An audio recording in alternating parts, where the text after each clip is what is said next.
Ito, papakita ko po sa inyo kung paano po ba ginagamit itong bunker buoyage calculation at itong ating bunker survey calculation report sa ating Excel format. So simulan natin dito. Panoorin nyo lang po itong video hanggang dulo. So medyo mahirap i-explain ito pero pipilitin kong ilang minuto lang po para hindi po kayo mainip. Gagawin ko na lang po. May part 1, may part 2 hanggang matapos po itong ating explanation sa ating bunker voyage calculation at itong bunker survey calculation report. Kasi magkarugtong po ito eh. Kapag mayroon po kayo nito, so maiwasan nyo po ang hassle, maiwasan nyo po yung problema sa apaw, mapawang kayo. Alam nyo, may monitoring po kayo. Sure. Tapusin nyo lang po ang video na ito. Ipapaliwanag ko po. Dito po sa ating bunker voyage calculation, ito po yung gamit nito is ito yung buoyage fuel oil consumption. Yan. Kung ilan po ang fuel consumption tsaka MGO consumption within the buoyage. Kasi isa ito sa hinihingi ng ating charterer. Inaalam nila, so ilan ba ang konsumo sa buoyage na yan. Yan. Okay? Kasi may plano din silang kung saan available na bunker. Yan. And then, ilan ang available na uh, volume sa ating tangke, sa ating storage. Yan. Yan ang ating pag-uusapan sa video na ito. So, dito po sa Excel na to, mayroon tayong consumption sa port, ceiling, at saka ito ROB, saka replenish quantity. Okay? Dito po sa port point o point to point, yung ating port. O, ito po natin nilalagay. Yung ating daily consumption, dito naman po. Yan. Daily consumption. Tsaka yung ating, kung ano bang gamit natin na fuel within that port. Okay? LSMGO, yan ang gamit. Kung isip po, so, choice mo lang yung FO o BLSFO, low sulfur. And then, stay days o days of stay, 8 days. Ayan, dito sa kabilang port, 10 days. So, estimated lang naman po yan. Meron pa yung mga delays. Okay? So, distance, ito po ay miles. So, ilang speed, 12 knots, yung required speed. So, and then steaming days of voyage, 9.8 days. And then pagbalik, 7.7 days. Okay? And then ROB, ito yung ROB, halimbawa, saan kayo nag-start sa Marine, Port of Marine, sa spin po ito. Pag departure nyo, ito po yung ating ROB. Yan, departure ROB.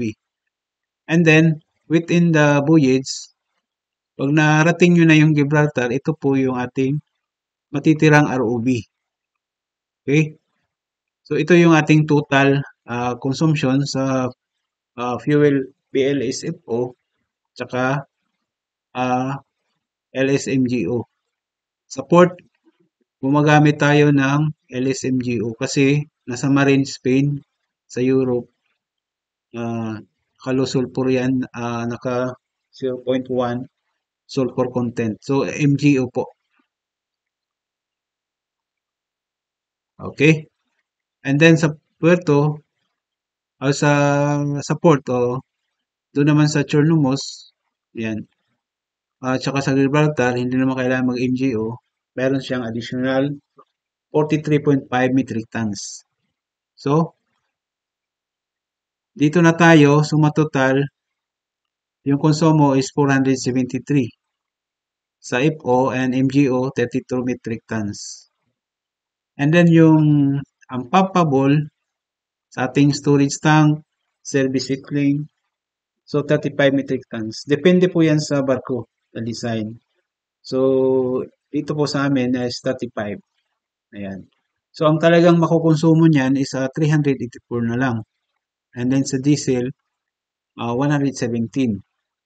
So gayon pa man, ang ROB natin ito pa rin. Kasi ito pa rin yung fuel na nasa tangke. Kaya ang gagawin natin, ang charterer, ito ang ah, gusto niyang ibigay 950. So ang 950 na VLSFO, kasya ba to sa ating tangke? Yan. So titingnan natin kung ilang percent. So meron tayo dito 95%. So sa VLSFO, kaya niya magkarga ng 1,151. Sa 90%, kaya niya magkarga ng 1,068.3 metric tons. And 85%, 985.7. Yan. So, in between lang siya, mga 84 o 83%. So, dito po siya. Safety po yung ah, ating fuel. So, maiwasan natin yung overflow. So, safety po kasi 950 lang ang kanilang isusupply dito sa ah, Gibraltar. Okay?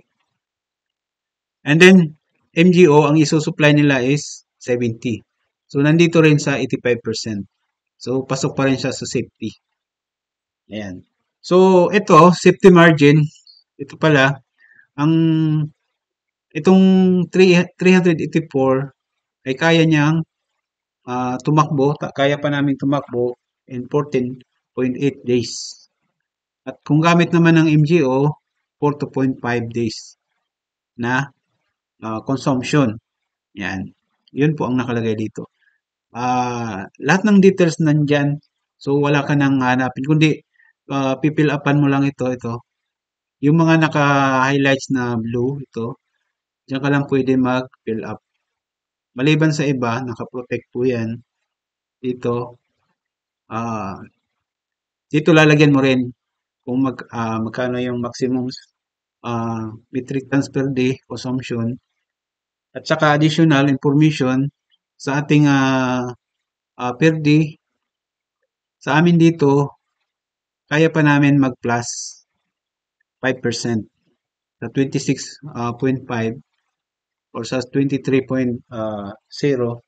kaya namin mag-plus. Depende kasi sa ano yan sa alon, yan, sa current kasi ano yun pwede mong gamitin yung as per charter requirements, pasok pa rin siya pag ginamit mo yung 5% plus sa consumption. So dito natin malalaman 950 safe pa ba siya ikarga sa ating fuel? Safe na safe. Kaya dito pipill upan nyo lang itong 100 yan, capacity in cubic meter. Kasi ito naman ang nandyan sa ating sounding table. Yung capacity na 100%, siya na mag-calculate niyan sa metric, ito into metric tons. So, 100% sa metric tons and then, meron din akong ginawa dito na 95%, 90%, 85%, 80%. Ito po yung kanyang total. Ayan. Kayang ikarga. Okay? So, dito, kaya ito, 1,151 kasi i-add mo pa to eh. Magkasama yan sila eh. So, magiging 1,000, ilan yan? 1,000, about 600. Yan yung kanyang 100% capacity. O, yan. Or 95%. So, 1,151 at i-check natin plus 419. 51 plus ayan. So 1,570 dapat to. Pero kasi meron pang 419 kaya safety talaga to. Ipa-plus yun na yung pinaka total ROV mo after bunkering. Okay?